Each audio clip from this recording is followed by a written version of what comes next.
Let's begin tonight's conversation, everyone. It's something that bogs the mind, especially as President Muhammadu Buhari spoke about it yesterday. 19 years after its establishment, President Muhammadu Buhari has ordered a forensic audit of the Niger Delta Development Commission, NDDC. He said this yesterday while admitting projects in the South-South region are expensive. He believes work on ground do not match the funds allocated to the NDDC over the years. President Buhari bared his mind when governors and leaders of the South-South region visited him at the State House in Abuja. He says those responsible for lack of verifiable result will have to explain. Let's get talking tonight, everyone, on this one. It's something that bothers the mind. With the kind of development, if you know the Kensaro Weavers of this world, a lot of people fought for the development and emancipation of the people of the Niger Delta region. That is where Nigeria gets the mainstay of its economy.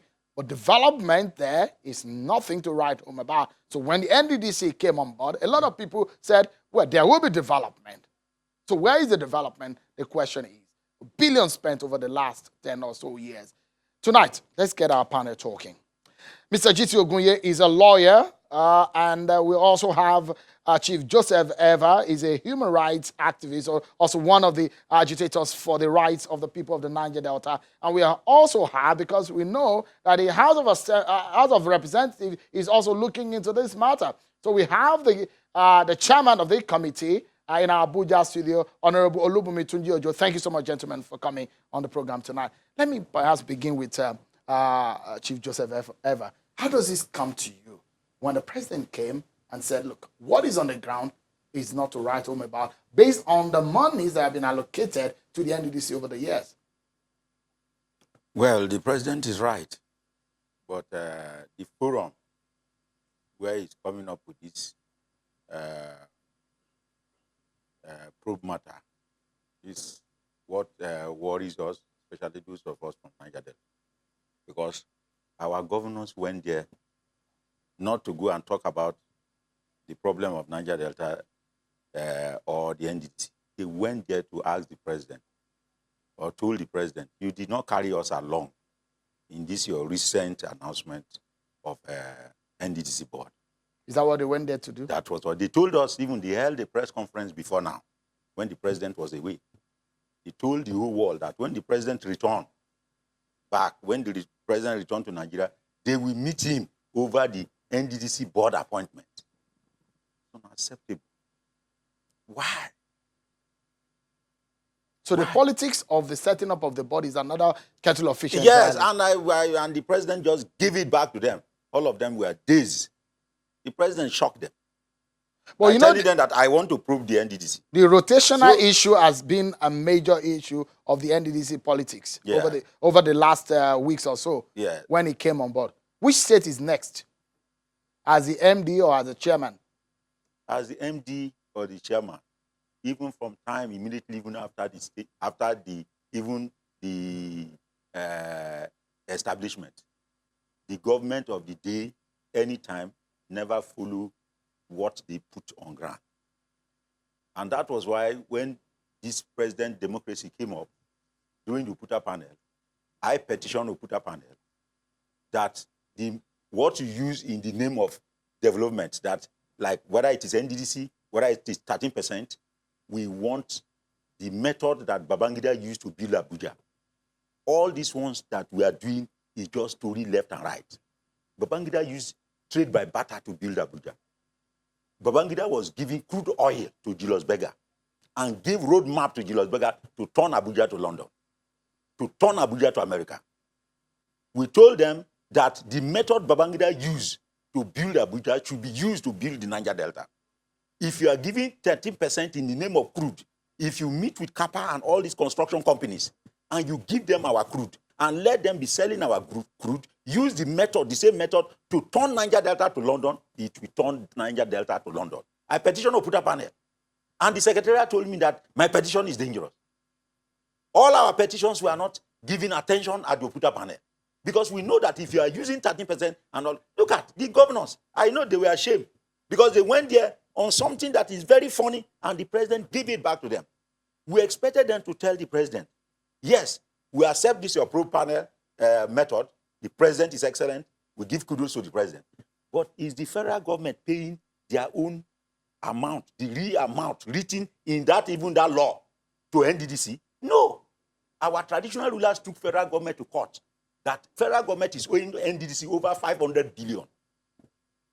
The oil companies refuse to pay their own allocations. The oil companies pay whatever they like because they know that nobody can do anything. If they can flare gas in Nigeria and they are not paying compensation to those who are affected by gas flaring, what are we talking about? Chief Eva, let me ask Interestingly, Mr. Ogunye is also from Ondo State, which is also an oil-producing area. Mr. Ogunye, from what the president says, what is your reaction to the move of the president, the order he gave? My reaction is that too often, in spite of the fact that we have institutions in place that are given the mandate to ensure on an ongoing basis that there is probity and accountability in government, too often we still see that we're very unsystematic in the way we deal with the issue of probing. I mean, when the president said that he's going to probe, he's going to order forensic auditing of NDCC in 2001, you wonder whether since that time, whether we'd not had government, whether since 2015 when he came to power, and I mean this president, it didn't occur to him or to his administration, in order not to personalize this, that the NDDC, as indeed all our other institutions, ought to be undergoing constant, regular checks. So it is not when you then wait for 19 years of the existence of a body, 5 of which had been taken under your administration, that you start talking about investigation. So you're saying it's late in the day? I'm not saying it's late in the day. I'm saying that that's not what it ought to be. If you look at the NDDC Act, Establishment Act, the president of the country is there, reinserted, has an overarching powers. He has these overarching powers in the sense that he can give directives at all. So he's the commander-in-chief, he's the head, he can give directives. So the presumption of the lawmaker, therefore, is that at every point, every day, every month, the president should know what is going on there. So it is not in the 5th year of an 8-year term, therefore, in my view, that you begin to talk about less. So if that was supposed to be a repost, therefore, as my colleague has been saying, that the president shocked them, what they went there for, the governors, was different, a different agenda. They wanted inclusion. They wanted to be carried along. Since they think that what is important about our institutions is how you feel these institutions, how you ensure that your cronies, your political associates, your political friends are put in there to empower and enrich themselves, not how you use those institutions to deliver on their mandate and, discharge the responsibility assigned to them by law, since they think that that's what it's all about. They were shocked, if we were to go by what my friend has said this evening, that the president gave it back to them, that, oh, you are here talking about inclusion. Okay, I'll consider about, mind you, that institution has not been working for the people and all that. My view overall is that, yes, it's good to talk about probing our institutions, but the rhetorical question I will ask is that, if you want to probe NDDC for the past 19 years, and I'm not saying that you shouldn't probe it, they wouldn't probe Nigeria for the past 60 years. We'll be 60. We'll be 60 next year. So has Nigeria been working for the past 60 years? And if it's not been working, if money has been stolen from Nigeria on a regular basis, they wouldn't probe Nigeria. Let me hold to your breath for a moment, because we will take a break. And when we come back, there are, in fact, more things that will open the eyes of everyone on this matter, which we'll bring up on the table when we return from this break, everyone. Join us again.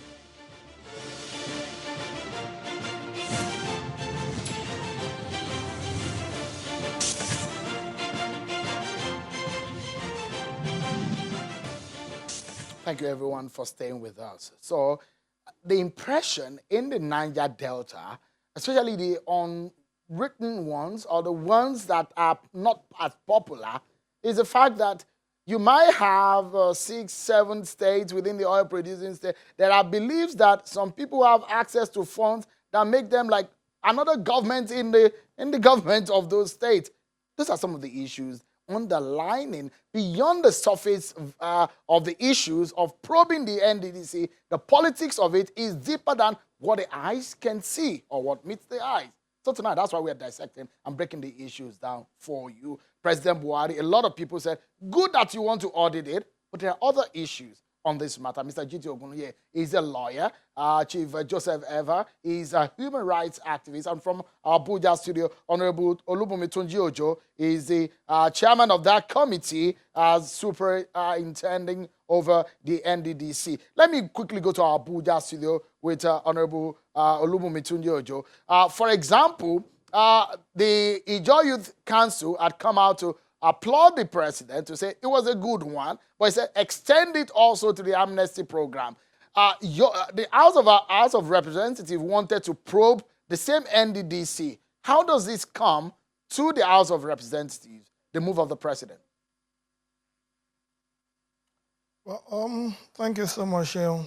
I think I must first of all seize this opportunity to appreciate Mr. President for that particular decision. It's a good decision. Because obviously we know NDDC is not performing, it's not been performing as much as expected. Even though it's a multifaceted, the problems are multifaceted in nature. You have to understand that Section 18, Section 18 and Section 19 of the NDDC Act talks about quarterly report and annual report being submitted to the president. So obviously, if you look at the act that sets up the NDDC, the act clearly is called the People's Act because that was an act that the National Assembly actually took its time to put in place, and so much powers are in the hands of the president and in the National Assembly that has oversight responsibility. So we talk about quarterly report. NDDC is supposed to be submitting quarterly report of performance to the presidency. So over the last 19 years, we need to know what the quarterly reports have been. That's very important. We need to know what their annual reports have been. The reason for this in the Act is so that we don't need to wait till problems degenerate to this level before we start identifying such problems and also creating solutions. So definitely we know that lots of money has gone into NDDC, and at a time when the House is really worried that the budget performance is very bad, budget adherence process, it's not as good as it ought to be. The fiscal discipline is not what we expect, at least from basic reports that we are having. For the president to come up at this time with this type of initiative is a laudable one, and from the House, we will collaborate. Apologies, let me butt in quickly. I know you have information on a lot of things. That's why the House of Representatives made a move. What can you tell us about what you found out about the NDDC that prompted that move? How much money do you think that had gone down the drain in this? Can you give us an estimation of how bad things have been? Well, Sheil, you permit me not to be, really, I don't want to guesswork. I don't want to go into the arena of guesses. That's number one. Yes, the House has done a serious job, but we have not completed our job. We are still working. We will continue to work. We know billions of naira have been budgeted. Billions of naira have been released, and obviously what is on ground from what we can see, so many abandoned projects littered all over the place, landmark projects, legacy projects littered around the place. We know that we have not been getting enough return on investment as expected within the region. That one is not in doubt. But what I am saying, which is very clear, is that the NDCC Act is very, very clear. We have to know that the law makes provision for quarterly report. We must not wait, like what Barrister GT said. It's very, very fundamental and very, very key. We must not wait till 19, 20 years before we start to view things. We give the president, we salute his courage for the bold move to actually delve into an arena that people have not been delving into. And before, let me say this very clearly. At a time, I'm happy that this presidential position is coming at a time when the House is worried that there are a lot of outstanding payments that are due to the NDDC that NDDC have not been given. For example, we know from the federal government we have over 1.4 trillion that are still that the federal government is still owing NDDC, both in terms of statutory deduction let me and quickly come ecological back fund. to because I want us to talk about some of the solutions quickly. Let me get your view. Your Youth Council, for example, said there is over-politicization of the NDDC, which has affected its performance. Let me begin with you, Chief Eva.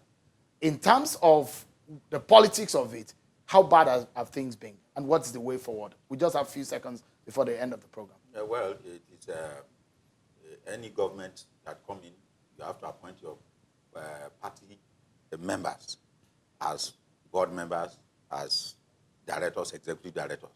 That is the way. And if the president say, well, even if you are from my party, you misbehave, I will discipline you. Fine. But since NDC was established by a passenger government, it is the party members of the president that will be nominated. So that itself is politics. But it depends on the president in charge. That even if you are from my party, if you misbehave, I discipline you. All right. Mr. Ogunye, over-politicization of the NDDC. These are some of the allegations on the table that has affected his operations. NDDC's emergence is in itself a product of politics. The Niger Delta people and the people of Nigeria were concerned, and they were saying that the people in that area had been shortchanged for too long. And so that led to the birth of the NDDC. Politics in itself is not a bad thing. It affects everything we do in our national life. But putting the wrong persons in important positions can be a very bad way of playing politics. Right. When you deliberately appoint people into positions to empower them, to make them a moneyed class, to put them in a position to go and contest the next gubernatorial election, you are destroying such institutions. And such institutions will not be able to deliver on their mandates. Moving forward, I think that what we need to do is a holistic thing. It's not just saying you probing. You must also ensure that the money that is outstanding is paid there, because that's the violation of the law. Okay. The law says that you must give certain percentage, 3%, 15% equivalent of the money of statutory allocation to the state, and then 50% of the ecological fund must all go there. So pay them into the money, into the purse of the organization. We need to go now, but it will be unfair if I don't allow Honorable Olubunmi Tunji-Ojo to give his final word, and it's going to be in 10-15 seconds. President has pulled back the nomination of the board. What is happening about our politics? Your final word on that. My final word is I appreciate Mr. President for his decision. He is a statesman, and we are grateful. Finally, I think going forward, we need to implement the NDDC Act. We need to follow the Act strictly. In terms of leadership position within the board, in terms of money, what's it called? Money to be deducted from source, in terms of funding, in terms of organization, we need to follow the Act strictly. Once we follow the Act, I believe we need to go now. Be a better place, and we'll have a better Nigeria Delta region. Totally out of time. But I must sincerely thank my panel tonight. Thank you so much. Very informative tonight. Mr. Ogunye, many thanks for coming. Chief Eva, thank you so much for coming. Honorable Tunji-Ojo, it's a pleasure having you on the program. That's our show for tonight, everyone. Many thanks for watching. I'm Sean Kimale. Bye-bye.